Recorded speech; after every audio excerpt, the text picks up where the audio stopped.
Hello guys,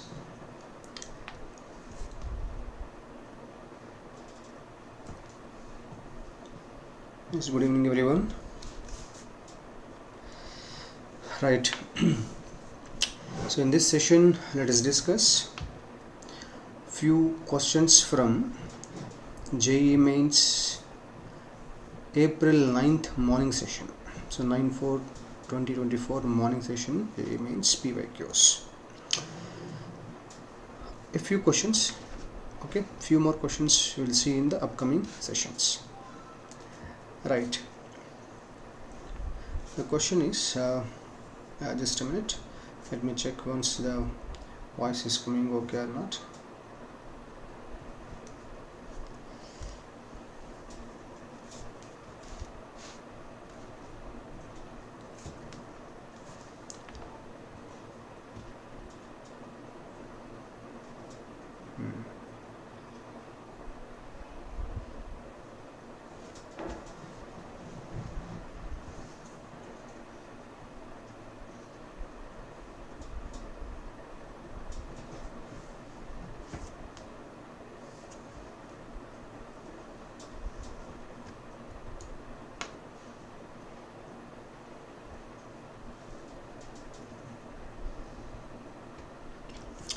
Right guys, I'll start with, so the first one of the questions, these are not like in order, a few questions I have taken just to make you understand that what kind of questions we are getting. So one of the questions is the dimensional formula of latent heat is, the options are given as shown. So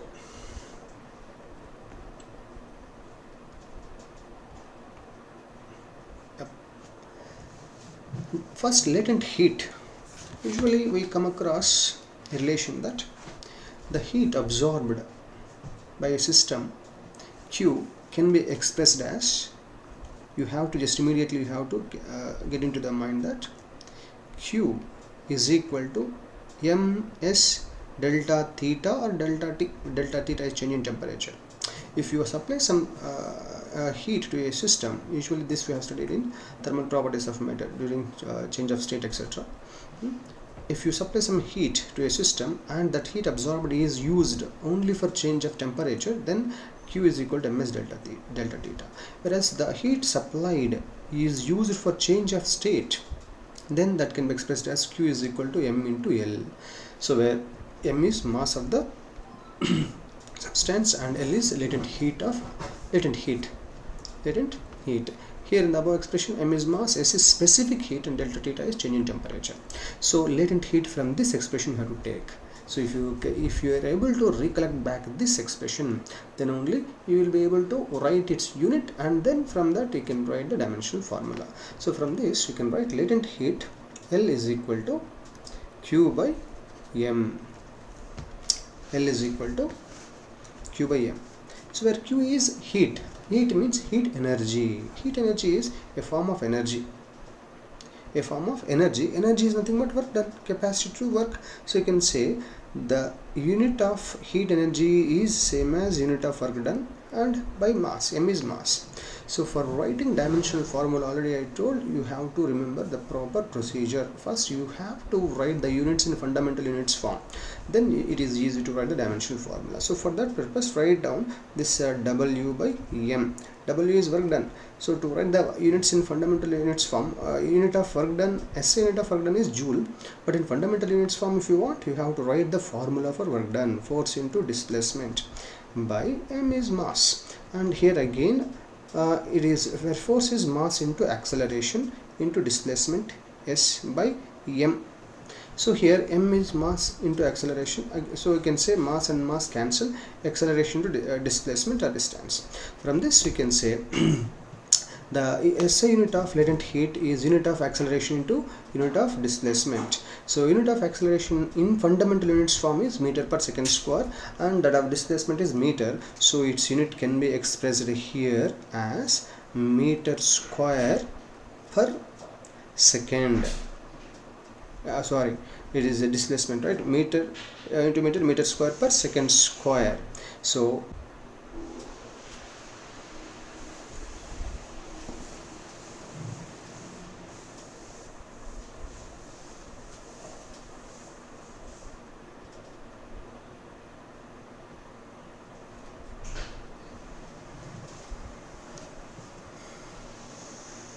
Just I'm checking.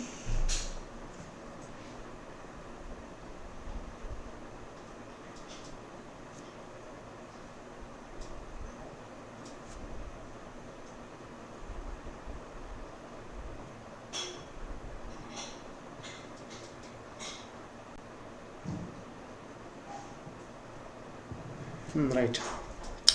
So now let us see the next question. The question is yeah, this. So it says, in the pulley block system shown in figure, the pulley and strings are ideal. So ideal, pulley is ideal means the pulley should be frictionless pulley. The condition of ideal pulley is frictionless, and the string is ideal means it is massless string. Massless and inextensible string is called as ideal string.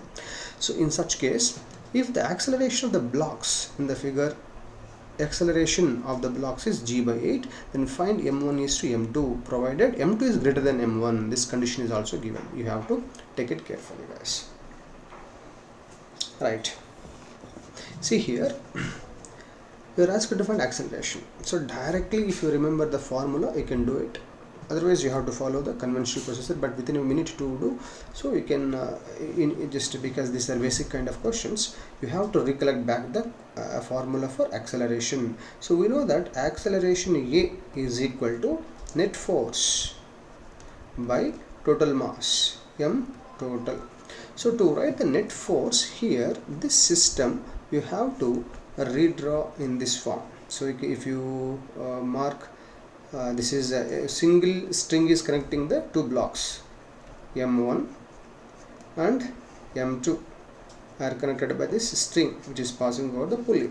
But m1, just if you think like this, here m1 is at one end and m2 is at the other end.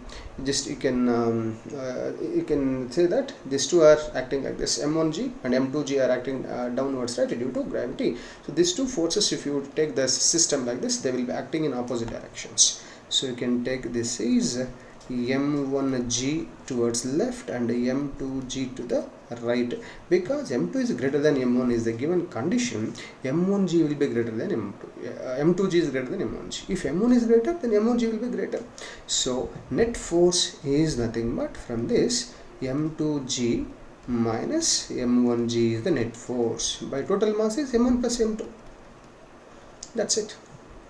So as g is common here, you can take it out and you can write it as m2 minus m1 by m1 plus m2 into g is equal to a. But acceleration of the blocks is g by 8. It is given in the question that it is g by 8. So if you substitute this as g by 8, g gets cancelled. What you want to find?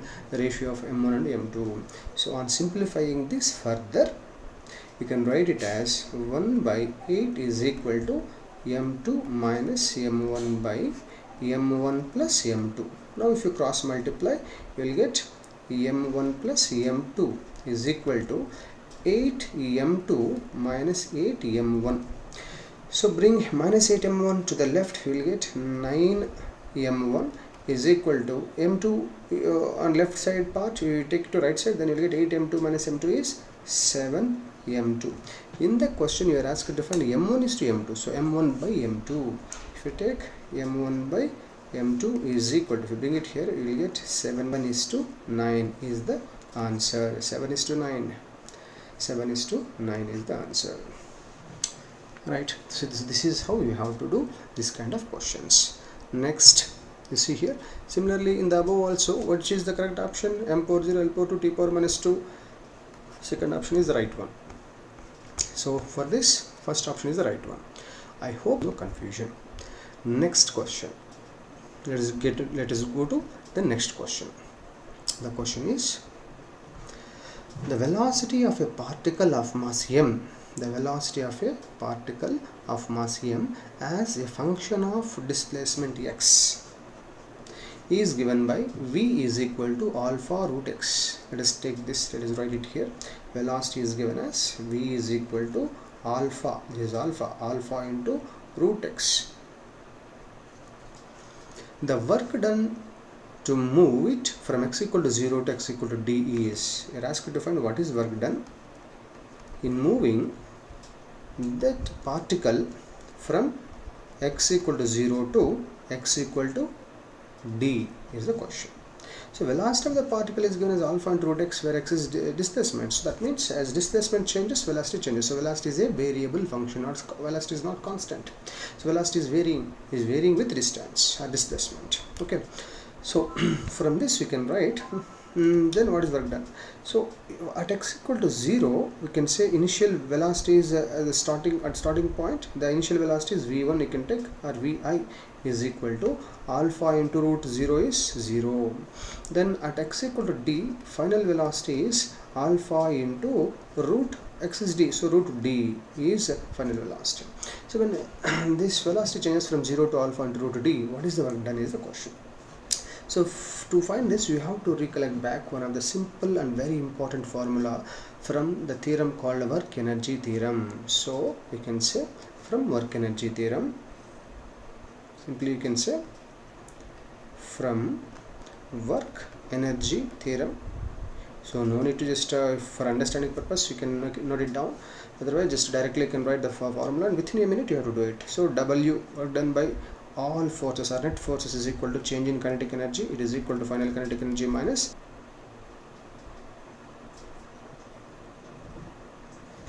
right. Okay, now it is okay, fine. So now it is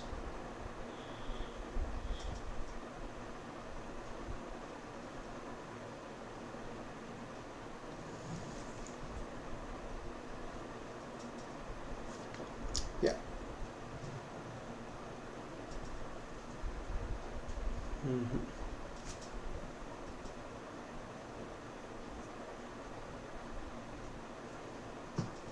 The equivalent energy of 1 gram mass is the equivalent energy of 1 gram mass. See here,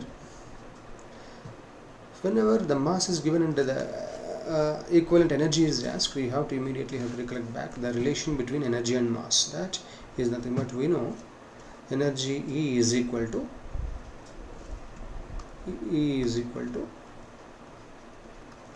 mc square.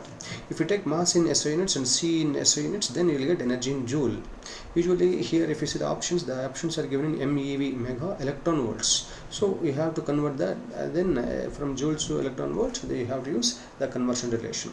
Let us see that. First here mass is given as 1 gram. So 1 gram in terms of kilograms is 1 into 10 to the power minus 3 kilogram into C is the speed of light in free space, that is 3 into 10 to the power in joule is energy. This is the energy equivalent to 1 gram of mass in joule. But in electron volts, if you want, you have to use here where 1 joule, you have to say one what is 1 electron volt? 1 electron volt is equal to 1.6 into 10 to the power minus 19 joule. So therefore 1 joule is equal to 1 by 1.6 into 10 to the power minus 19. This value is equivalent to, we have to say it is equal to 0.625 or 624, okay, into 10 to the power 19 is electron volts. So electron volts is 1 joule. This also you have to remember. Sometimes we may need this conversion relation, sometimes this, both you have to remember. From this only you will get this anyway, right? So or you can also write it as 6.25 and 10.18 electron volt also. If you substitute this here, then you will get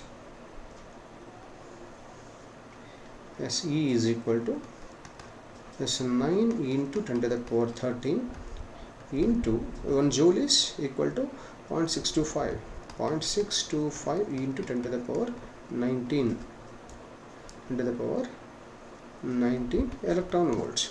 But options are given in mega electron volts, means 10 power 6 electron volts. So let us separate out from this 10 power 6, then you can write it as 9 into 0.625 separately. Then here 10 power 6, if you take it out, then 10 power 19 minus 6, 10 power 13, 10 power 13 and 10 power 13, 10 power 26. So 9 into 0.625 into 10 to the power 26 MeV you will get. Here 10 power 26 MeVs, anything is there? Here is the 10 power 26 MeV, 10 power 26 MeV is there, but numerical values are different, so we have to cross check what is that. So 9 into 0.625, 0.625, so what is this? 9 into 0.625, 9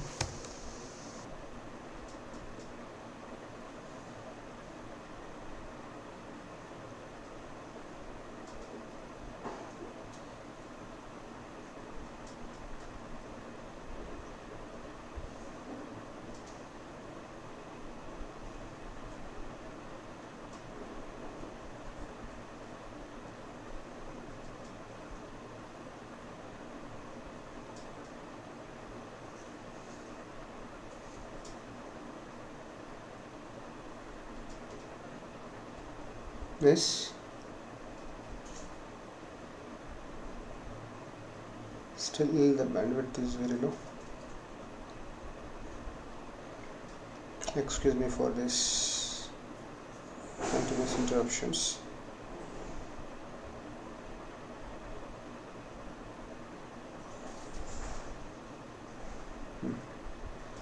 Now we have green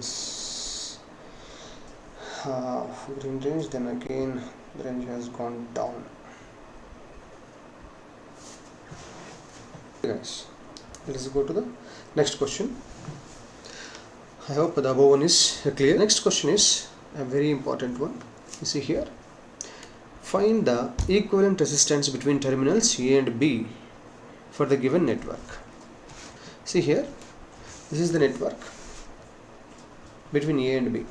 So when you come across this kind of questions, you have to look and analyze the network, then you have to start working on. So here A and B terminals are given, and for understanding purpose, here one connecting a conducting wire or a short is connected between this 6 ohm 8 ohm on the upper part and 5 ohm 6 ohm on the lower parts, a connecting wire, a short wire. So let us mark these points as a C and C, because the potential across every point on this wire should be same. So potential here is same as potential here, so C and C, and the another conducting wire or short wire is connected D. Now let us try to redraw the circuit. So let us mark first point A and the last point B at the at extreme position, right extreme position. A as initial point at left extreme position. The another points C and D, let us mark in between these two points, C here and D here. Now between A and C we have resistor 6 ohm, resistor of resistance 6 ohm. Then between 8 ohm and 7 ohm they are considered as connected in series, because whatever, if a current comes here from C, this will pass, the same current will pass through 8 ohm and 7 ohm, so they are said to be connected in series. So that two resistors will be replaced with a single resistor between C and D. So here, then here between another C and D, here 5 ohm and 10 ohm are there, again same current passes through these two. Then you can say these two are also in series, so sum of these two gives you another 15 ohm resistor, 15 ohm. Now between the resistor of resistance 8 ohm. So this is how you have to redraw this. I hope this is clear for you. This is clear, simple. See here, this 15 ohm, 15 ohm, 15 ohm, 3 15 ohm resistors are identical resistors are in parallel. So if 3 identical resistors are in parallel, effective resistance is R by 3. So here 15 R is resistance value is 15 ohm. So 15 by 3 is 5. So you can redraw this again as like this. So this is A, this is B. Here you can take it out. So this is 6 ohm and this is 15 by 3 is 5 ohm. This is of course 8 ohm. So 6, 5 and 8 are in series between A and B. Between A and B you have these 3 resistors. So finally the effective resistance RAB is equal to 6 plus 5 plus 8. So it is 11 plus 8, 20 ohm. So which option? So it is equal to 20 ohm. 20 ohm is the correct answer. So this is how we have to simplify the circuits. Right, I hope it is clear for you. Just redraw the circuit properly and try it once by yourself. The next question is, let us see here. This is the next question. It is given that a galvanometer having resistance of 200 ohm shows a full scale deflection at 20 microampere. So a galvanometer of resistance 200 ohm shows a full scale deflection for 20 microampere. So that is Ig, current through galvanometer, full scale deflection current through galvanometer. Now if the galvanometer has to measure up to 20 milliamps, the shunt resistance required is, shunt resistance means we have to say when you connect a shunt resistance to a galvanometer, it behaves as an ammeter. So for an ammeter to measure a current of this, what is the shunt resistance required to convert the galvanometer into ammeter is the question. So you have to understand that you have a galvanometer with a galvanometer resistance G, and if you connect this to a small S shunt resistance in a current up to 20 milliampere is the question. So we have to say we have to get the two relations here. I is equal to Ig plus Is. Okay, one relation. Another relation is galvanometer and shunt resistance are parallel, so potential difference across these two will be same. That means potential difference is current into resistance, so Ig, so potential difference across galvanometer should be equal to potential difference across the shunt. That means Ig into G should be equal to Is into S. From this here you can write Is is equal to G by S into Ig. So here this Is you can take it as this is equal to Ig plus G by S into Ig. Here you can write Is is equal to G by S into Ig. So here Ig, if you take it out, then you will get Ig into 1 plus G by S is equal to I. So here, and G is also again what is S value is the question. So you can directly calculate and you can find out. So further calculation you can do here. So 1 plus G by S is equal to I by Ig is equal to I is 20 milliamps. Milli means 10 to the power minus 3. Ig is 20 microamps. Micro means 10 to the power minus 6. 20 to cancel, so 10 power minus 3, 10 by 10 power minus 6. You can write G by S is equal to 1000 minus 1 is equal to 999 is G by S value. We want S, so from this you can write S is equal to G by 999. G value is 200, so it is equal to 200 by 999 ohm. So this is the value of your required G. So which is the correct option? 200 by 999. So this is the one. So this is how you have to do this kind of questions. I hope it is clear for you. Try to go to the concept also once and the related questions. If you practice, then you can understand even betterly.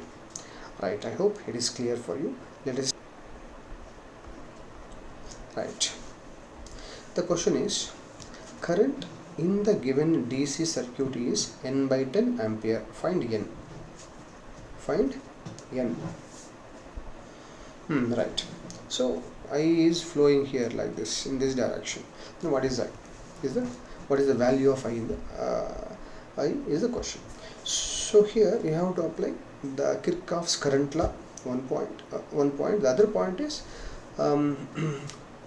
null point method. Kirchhoff's current law and null point method. These 2 points you have to apply here. For that battery, mark the lower potential as 0 and higher potential as the potential difference of that battery. It is given as 5 volts, so this is 5 volts, this is 0 volts. Then as it is connected here with the connecting wire, so this everywhere here potential should be same, here also potential. Next, at the junction between 5 volt and 2 ohm, after 2 ohm resistor, we have to, let us mark it as some X. Any symbol you can take, let us take it as X. And another junction here, let us take the potential as Y. Then you have to apply Kirchhoff's current law at X. at x. What Kirchhoff's current law says? The algebraic sum of all currents at a junction is equal to 0. Let us take, this is I, and I1, usually currents will take away from the junction. Here also if you take, I can take away, but I will take it in a opposite sign for the current. Okay, if it is positive, you will get negative sign like that. See here, I1 and I2 are away from the junction, I1 is towards the junction. So you can take I is equal to I1 plus I2. At x, you can take I is equal to I1 plus I2, or outward currents, if you take positives, inward current negative, minus I plus I1 plus I2 equal to 0. In that way also you can take I equal to I1 plus I2. But from Ohm's law, you know, I equal to V by R, or here in this particular case, delta V by R. You have to take I is delta V across the current. This I is current through the 1 ohm resistor. So delta V across this 1 ohm resistor by its resistance should be equal to delta V across. So this is for 1 ohm resistor, this is for 2 ohm resistor, this is again for bottom 2 ohm resistor. We can take it as, directly you can take the values. Let me take the values. Here you can write, so as I is equal to delta V by R.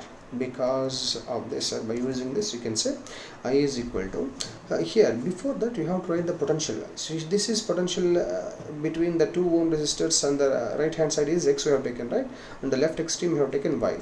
But there is another battery of potential difference 10 volt. So potential difference of this is 10 volts. So we have for junction Y. Continuously this network is now it's good. Right. Next for junction Y, let us write another equation. So let me take it here, the other side. Yes, here at junction Y, at Y. So again, an algebraic sum of all currents we will take it as 0, but here all the currents we are taking, I is out and I1, I2 is also out. So we can write I plus I1 plus I2 is equal to the 1 ohm resistor, that is y minus 10 minus x by 1 plus I1 is y minus 5 by resistance is 4 plus I2 is y minus 0, that is y by 4. So these potential differences you have to take. These potential differences you have to take. The potential difference here is 5, is 0. So y minus 0, y minus 5. Then the algebraic sum of the current should be equal to 0. On simplifying this again, 4 is common here. Then you can write y minus 10 minus x by 1 plus y minus 5. This is y. So 2y minus 5. 2y minus 5 by 4 is equal to 0. Cross multiply, we will get 4y plus 2y, 6y minus 4x minus 40 minus 5 minus 45 is equal to 0. So you can write it as minus 4x plus 6y minus 45 equal to 0. X and xy values, then only you can get the current I. So for that purpose, let us add 1 and 2. 1 plus 2, or you can say 2 plus 1. 2 is there here anyway. Let us bring 1 here and add. Equation 1 is 4x minus 2y plus 15 is equal to 0. If you add them, you will get minus 4x plus 4x cancel, and plus 6y minus 2y gives plus 4y minus 45 plus 15 gives minus 30 is equal to 0.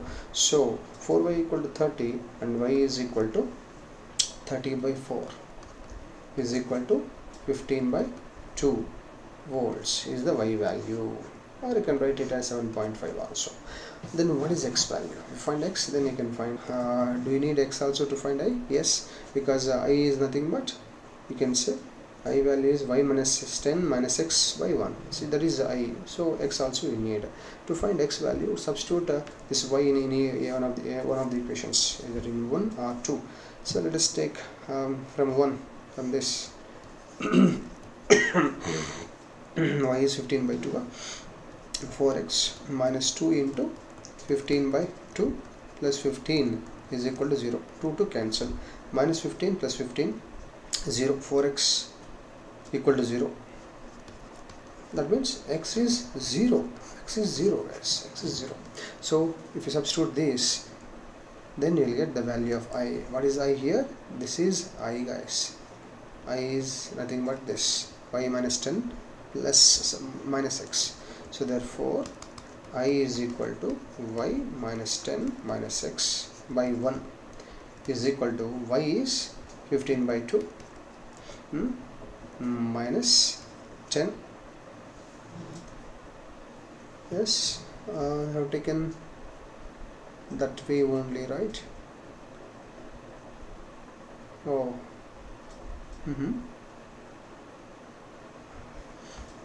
So minus 10 minus x is 0 by 1. So here 15 by 2 is 7.5 minus 10 you will get minus 2.5. That means the direction of I is supposed to be in opposite. That is the meaning of it. So here this gives if you take I in this direction as per the question, you will get negative value. Means the negative sign shows that current is supposed to be in opposite direction. That is the question. That is the meaning of it. So I have to say it is minus 2.5 ampere. Okay, so therefore don't confuse the calculations here. Try to follow properly. If you multiply with both numerator and denominator as 10 by 10, then you will get I is equal to 2.5 into 10 is 25 by 10. So in this n by 10, yes, n by 10 form, n value is supposed to be 25. So therefore n is equal to 25 is an integer based question. So this is how we have to consider these questions. I hope it is clear for you. If you have some idea of how to do this kind of questions, you can easily understand it. But within a minute you have to do. So you may ask, at that time we can make use of it here. That's it. I hope it is clear. Next, let us get into the next question. Right. The question is, find the potential at the center of a uniformly charged semicircular wire with uniform linear charge density 4 nanocoulomb per meter. Integer question. If the potential at the center of uniformly charged semicircular wire with uniform linear charge density of 4 nanocoulomb per meter is n pi volts, if potential is n pi volts, what actually but here we have modified it. What is the value of n? Integer. It is in integer based question. So how to do it? We have to say the potential. You know that potential due to a semicircular ring at the center is nothing but k. If it is given some charge q, then k q by r. So distance of the point at O, you want the potential at center. Distance of center from any of the circumference point is its radius, kq by r. But q is not given, linear charge density is given. So we know linear charge density lambda here is equal to q by L. But length in terms of radius epsilon naught. For 1 by 4 pi epsilon naught, its value is 9 into 10 to the power 9 units. You have to remember this. So it is k is 9 into 10 to the power 9. Lambda is 4 nanocoulomb. Nano means 10 to the power minus 9 coulomb per meter. SI units only is lambda into pi. So accept this pi. If you keep this in a single form, 10 power minus n plus n goes off 9 4 36. Therefore we can write it as V is equal to 36 pi. So it is, if you take this as n pi, in place of n we have 36. So this is your answer. N is equal to 36. N is equal to 36. Where is that? Total answer is 36 pi. So in terms of n, you can take it as 36. I hope it is clear for you. Yes, let us go to the next question. May takes place. You have to wait for some time inside during such cases, guys. Okay. Right. The next question is, the energy associated with a photon is 1.42 electron volt. See, direct questions. energy equivalent, and these kind of questions, and simple questions will be asked. These very simple questions, see. So those who have practiced more, they will get good marks. That's it. So this is a simple question. See here, what is this? Energy associated with a photon is E is equal to electron volts.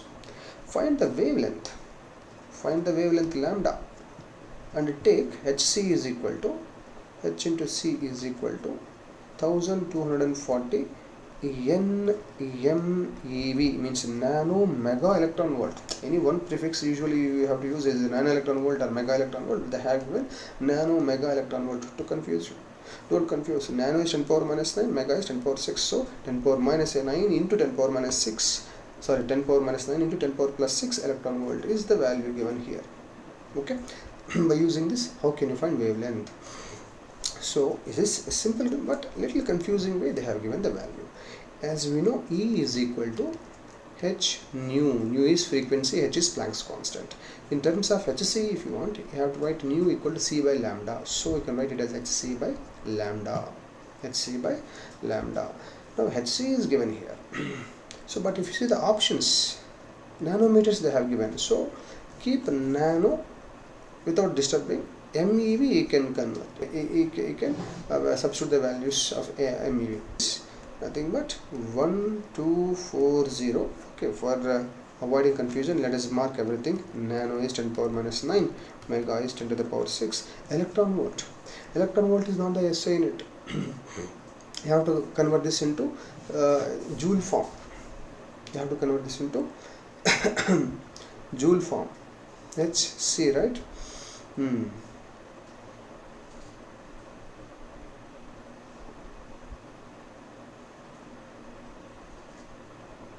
Yeah, then so you have to write electron volt is equal to 1.6 into 10 to the power minus 19 joule form, joules, right, by lambda. This will be in joule by lambda in meters is equal to E.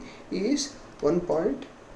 Okay, no, don't substitute this value. Electron volts, you can simplify this guys further. So don't convert this.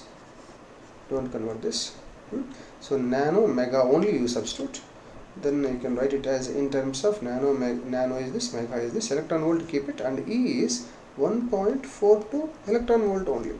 This electron volt will get cancelled out, will go off. So no need to convert into joule form. Now you want lambda. So lambda is equal to 1240 by 1.42 here into 10 to the power minus 9. Because value of lambda is given in nanometer, lambda wavelength meters, but 10 power minus 9 you keep aside as it is, e into 10 to the power 6, keep it. Okay, what is this? 1240 by 1.42. 1240 by 1.42. 1240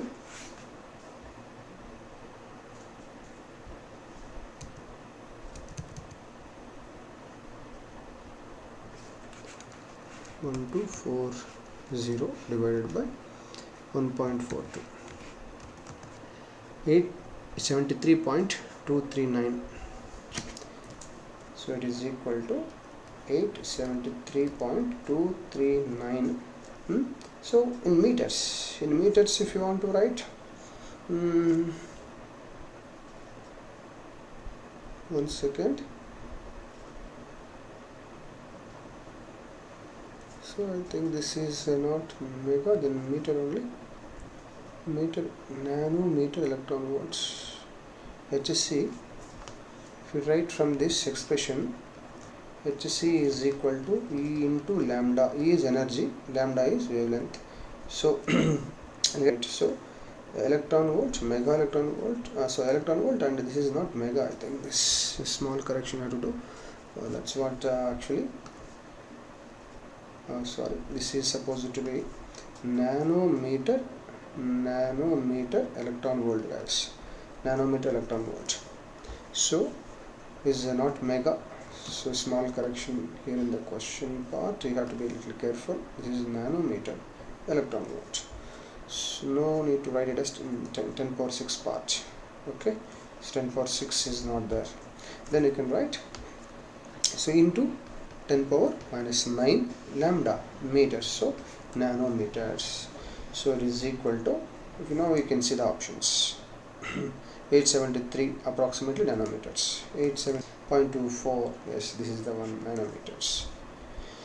So you can write it as 873.239 or 24 nanometers. This is how you have to simplify. I hope it is clear for you and no confusion. Yes. So with this I am winding the session, and I will go through once again because of some network issues. If any part is not streamed properly, that particular part I may explain once again. I will go and recheck once. Okay guys, then I'm winding now. The remaining questions will be covered in another part. Till then, take care everyone.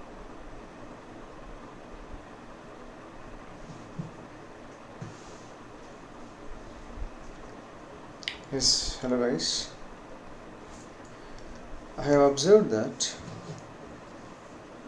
during this session, explanation of a few questions part have missed. So let us see all these 10 questions once quickly. So I hope this was streamed properly. So the dimensional formula of latent heat is, so as the solution for this is, as latent heat is equal to heat energy by mass, from this expression Q is equal to ml. We have written first units in SI units form. Then we have written this L is equal to m power 0 L power 2 T power minus 2. Option 2 is correct. Then for second question, so this also has streamed properly. There is no problem for this. So we have used A is equal to net force by total mass, and then by using this and simply after simplification we have got the ratio of m1 by m2. The ratio of m1 and m2 is 7:2. Then this, for this question, a part of this explanation is missed. So from work energy theorem, work done is equal to change in kinetic energy delta K equal to Kf minus Ki. Here, from here onwards, the remaining part is missed. So you can just to go through these steps once. As final kinetic energy minus initial kinetic energy can be expressed as half mvf square minus half mvi square, as vi here at x equal to 0 vi is 0 and at x equal to d vf is this. So if you substitute this, we get half m alpha square d minus 0, so that gives m alpha square d by 2. That is nothing but work done. So option 1 is the right one.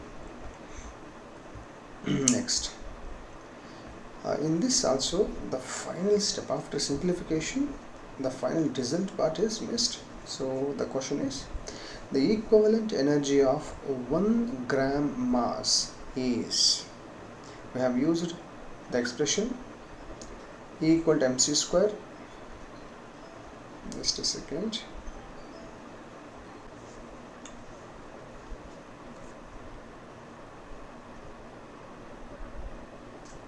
Right.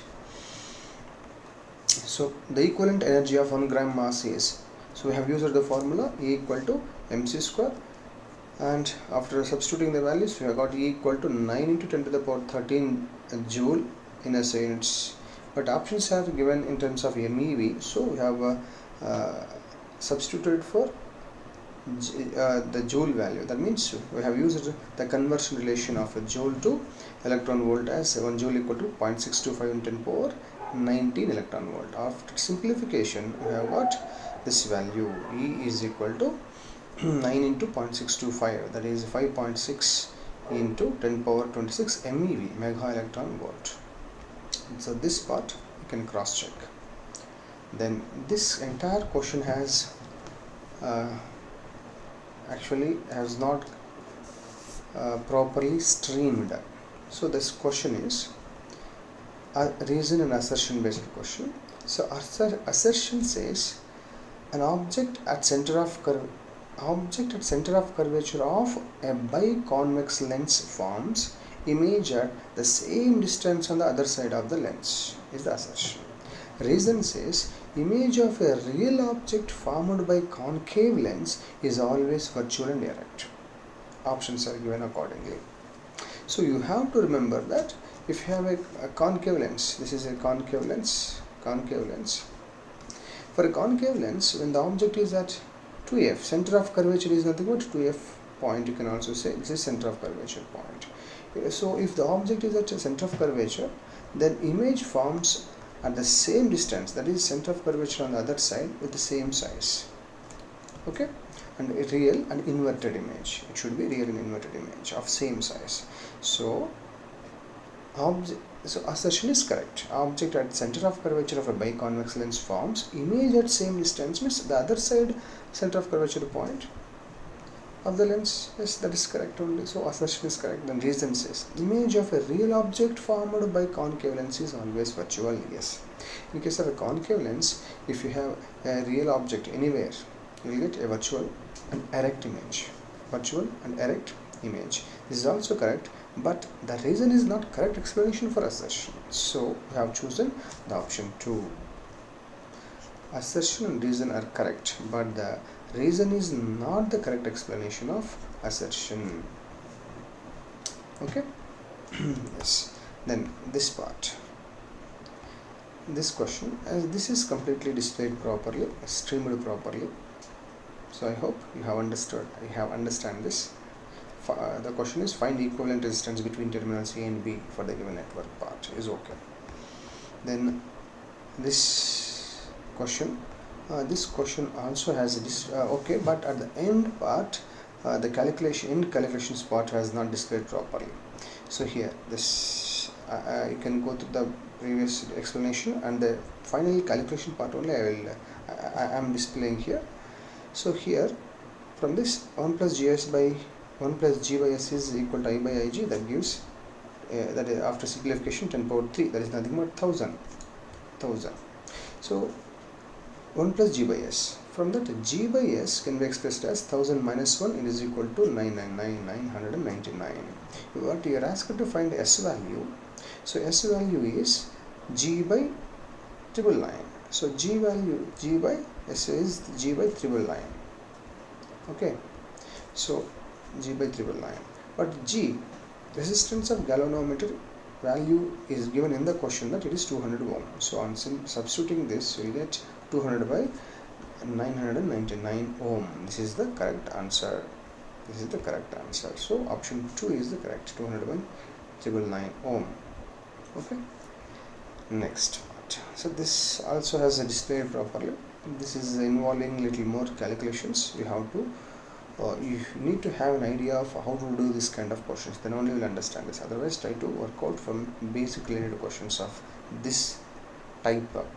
Otherwise, you will not understand anything about the calculations. Right? Okay. So here x is equal to 0. After solving 1 and 2, that is 2 plus 1. 2 plus 1 gives, this is equation 2, this is equation 1. After adding this, we will get y is equal to 30 by 40 equal to 15 by 2. That on substituting in equation 1, we got 4x minus 2 into y is 15 by 2 plus 15 equal to 0. On simplifying this, we got x equal to 0 part. This part is not displayed properly. This you can copy. Then after substituting this x and y values in I, as I is equal to here. So here I have given this I is equal to y minus 10 minus x by 1. So after substituting y and x values, we got minus 2.5 ampere. So that is, the negative sign tells about the direction. So here if we take only the magnitude value, I equal to 2.5 ampere. But as per the question, current is supposed to be n by 10. So to express that in n by 10 form, we have taken into 10 by 10, then you have got 25 by 10. So n value is 25. So this and all, everything is okay. Okay. I think so. Only this x value equal to 0 part, calculation part, was not displayed properly. You can just go through this once. Okay, you can pause and you can go through. Then the next part, yeah, here here also almost everything is displayed properly and steamed properly. So, but the q equal to lambda equal to q by L, a part has not displayed properly. You can copy this part a little more clearly. So this question is, find the potential at the center of a uniformly charged semicircular wire or a ring with uniform linear charge density of 4 nano coulomb per meter. So here lambda is q by L, length of a semicircular wire is pi r. So this you have to take. So because if you take a circular wire of radius r, the total circumference of circle is 2 pi r. 2 pi r is nothing but the total length for a complete circle. For half of the circle, that is semicircle, pi r is the circumference of semicircle, that is nothing but L. So from that you have to take L is equal to pi r value. Then from that you can write q is equal to, by cross multiplying, lambda into pi r. That q you have to substitute here and simplify. That q you have to substitute in this place. Okay, in this place. Then if you cancel out r, then you will get k into lambda r, k into lambda pi. K is 1 by 4 pi epsilon naught. Its value is 9 into 10 to the power 9 units, and lambda is given, linear charge density is 4 nano coulomb per meter, that is 4 into 10 power minus 9. So 10 power minus 9 plus 9, 10 power minus 9 plus 9 becomes 10 power 0, that is 1. So you will get 36 into pi, 36 pi you will get. So that is how you have got this value. So go through this once properly. Yes, and about this question also displayed properly, nothing wrong. Okay, you have to take the value of Hc as 1240 nanometer electron volt. That's it. So these corrections I thought to give you. So I hope